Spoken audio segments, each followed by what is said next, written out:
Many Magic the Gathering players ask the question, is it worth it to buy or at least try Keyforge, the new game designed by Richard Garfield, creator of Magic the Gathering? The game has gotten a lot of buzz recently, not really as a Magic competitor, but as a fun, more casual game that takes the card game format pioneered by Magic the Gathering in brand new directions. But is this game one that truly forges a new future for TCGs, or does it lack the key to being better than MTG? Let's take a look. Please note, this gaming review will examine the worth and appeal of Keyforge primarily to an audience of Magic the Gathering players, but not entirely so. If you are interested in Keyforge and do not currently play Magic, this video should give you a very good idea about the style of the game and whether it is something you want to try for yourself. What this video does not do, however, is explain in detail the rules of Keyforge, and instead gives a more general overview. If you would like me to teach you how to play Keyforge in less than 15 minutes, you can find that video by following the link here and in this video's description. Let's begin with design. Keyforge has one fundamental design choice that will absolutely make or break the game in the eyes of most Magic players. In the rulebook, Richard Garfield talks about wanting to recapture the feeling of the earliest days of Magic, where you had your deck, and it wasn't finely tuned or net decked. It was just a pile of cards you'd happened to open or trade with your friends for, and many of them would be weird or situational. When you played against someone, you'd often be seeing new cards for the first time and finding new interactions as your bad decks clashed against one another. In Keyforge, you don't build your own deck, but buy a completely unique, pre-constructed deck to play with. Keyforge decks are sold only as precons, and each deck is procedurally generated to be a totally unique deck. Each deck has a distinct card back with a unique name and is meant to remain unchanged as a unit forever. That means there is no building or modifying decks. You play with what you have. The advantage is that you can play the game right away out of the box with anyone else with a Keyforge deck, and theoretically, the decks should be at a similar power level.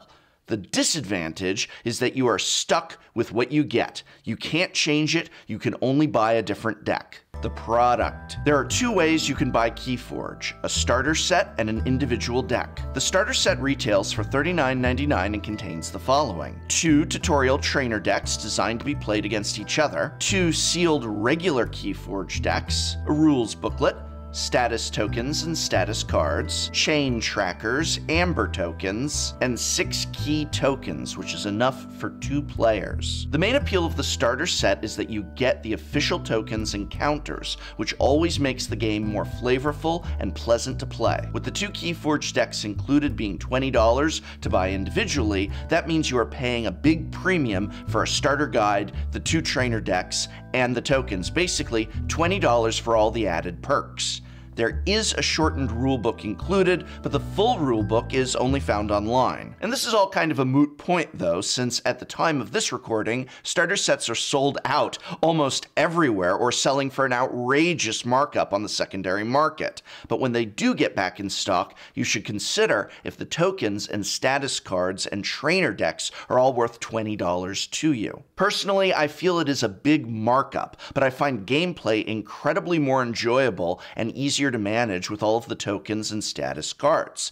Many game stores and gaming artists have begun selling their own collection of tokens and status cards that you can use, and so you might want to poke around to see if there's a deal to be had at your local game store. Individual decks, identical to the ones found in the starter set, retail for $10 each, and 2 of them technically give you everything you need to sit down and play Keyforge. You do need a variety of tokens to keep track of various things in the game, but they don't need to be fancy like the starter set ones. However, you do need a few different colors of dice or beads or whatever in order to not be totally confused. Creatures in the game can have multiple different sorts of counters on them, so the game just doesn't work unless you can keep all that straight, and quite frankly, I don't think it's fair to expect someone to do this all in their head. So break out the pennies and ketchup packets if you can't get the starter set. I've seen people use Amonkhet punch-out tokens to represent things, so that's an option if you have those lying around, again, I was really happy to have the official tokens, the printed rules were nice, the extra starter decks to learn to play the game.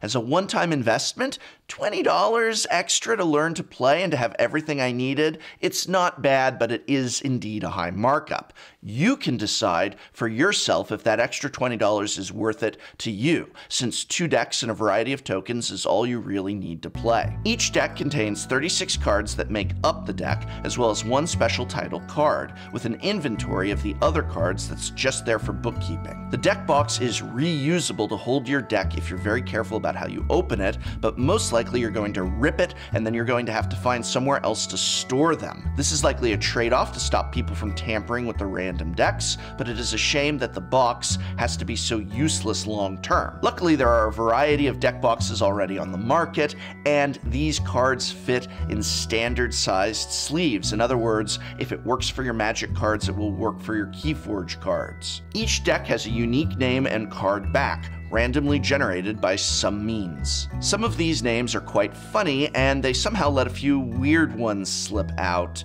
Oh my. The name and the bizarre image have nothing at all to do with the actual content of the decks, which are randomly generated, but it can add a bit of flavor. Gameplay. The Keyforge game itself takes a bunch of concepts from Magic and mashes them together in some new and interesting ways. I also got the feeling while playing that this was an attempt by Richard Garfield to fix some of the more inherent problems that we encounter in Magic. The lore of the game is that you're an Archon, an ethereal being floating around on some magical world filled with factions of sentience from all over the universe for reasons. I don't know. This world has mysterious vaults lying around, and the Archons recruit the locals to compete with one another, opening them. To do so requires gathering amber, a generic fantasy resource, and using it to forge keys, hence Keyforge. Mechanically, the game is all about accumulating these amber tokens while stopping your opponent from doing the same. Players take turns like in Magic, and if you start your turn with 6 amber, you can forge a key, which means flipping one of these tokens face up. Amber is easy for your opponent to steal and mess with, but keys are generally safe, so forging 1 solidifies your progress. Forge 3 keys and you win the game immediately. Beyond that, there are a ton of keyworded abilities and rules-bending card text, just like we've come to expect from a Richard Garfield game, but don't worry, reading the card explains the card. A key part of gameplay is choosing a house each turn. You are only allowed to play or activate cards from that house, including attacking with creatures and activating artifacts. That means not everything on your board is available for you to use at all times. You are also not trying to affect a life total. You are trying to accumulate amber. Once you get used to these gameplay differences, the strategy becomes clear, and the gameplay is a lot of fun. It does feel like some serious game developers have made a pass to tamper down this natural enthusiasm for throwing things at the wall to see what sticks. Overall, the game feels solid, and there's definitely room to grow, so I'm excited to see what happens next. But I mentioned that another key aspect of gameplay is how this game attempts to correct the problems of mana in Magic the Gathering.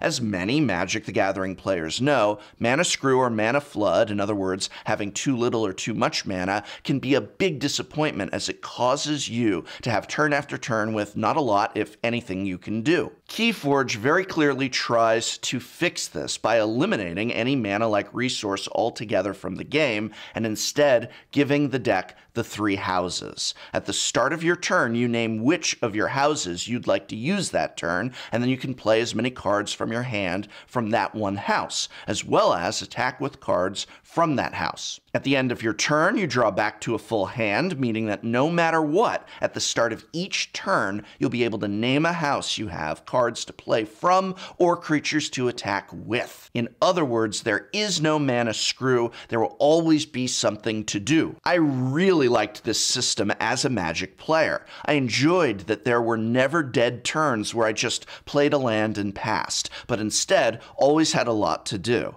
I also enjoyed the added strategy element of sometimes having to choose a house based on which creatures I wanted to attack with versus which cards in my hand I wanted to play.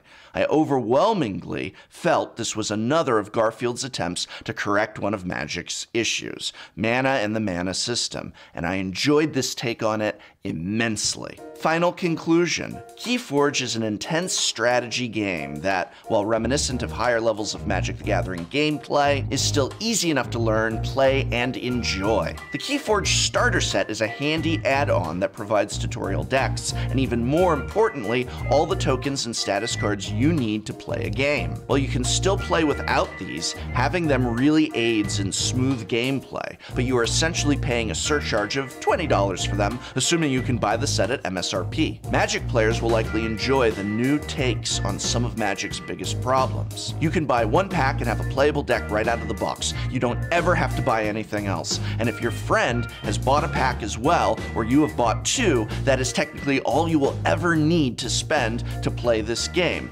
Though, just as with Magic, you may quickly find that cracking and opening new decks to see what you get is just as addictive as cracking packs looking for that chase rare. Personally, I've been enjoying Keyforge as a casual game, kind of like having Arena in real life, if that makes sense. You can grab two decks and be guaranteed an interesting, fast-flowing game without having to worry too much about format or power level. I have a lot less faith in Keyforge as a competitive game, however. Decks are never going to be perfectly balanced, and once people start getting spiky, it's going to become apparent very quickly which decks are ahead of the pack and which ones are duds. If this takes off, there's always going to be that one person at your shop who's opened 50 Keyforge decks to find the most broken one, and they're going to suck the life right out of everything. Now, there's in-game ways to handicap decks, such as having them draw fewer cards for the first few turns, and the rulebook describes a way to bid on decks so that this process all balances out, so that's one option, and I'm sure that we can always just say everyone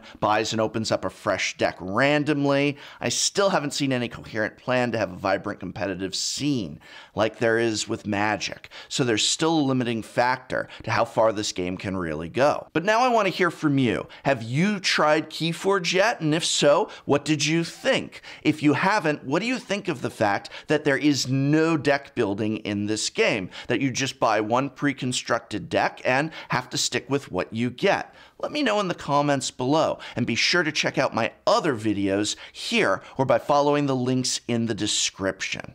And this program was made possible thanks to a sponsorship from Card Kingdom, as well as the Patreon support of viewers such as you. So thank you.